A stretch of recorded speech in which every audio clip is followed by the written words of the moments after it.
ஒரு வெயிலான காலையில் லில்லி என்ற குட்டி முயல் வெளியே விளையாட சென்றாள். அவள் தன் பிடித்த சிவப்பு தொப்பியை அணிந்தாள். அதில் ஒரு அழகான நீலப்பூ இருந்தது. அவள் நண்பர்களான மேக்ஸ் அணிலும் பெல்லா பறவையும் சேர்ந்து விளையாடினர். அவர்கள் பூவுகள் பறித்தனர், பட்டாம்பூச்சிகளை துரத்தினர். சிறிது நேரம் கழித்து லில்லி ஓய்வெடுக்க அமர்ந்தாள்.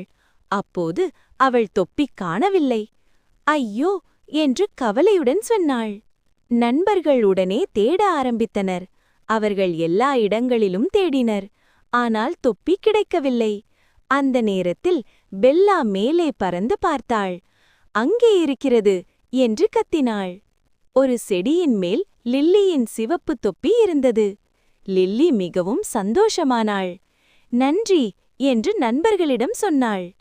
நல்ல நண்பர்களிருந்தால் எதையும் கண்டுபிடிக்க முடியும்.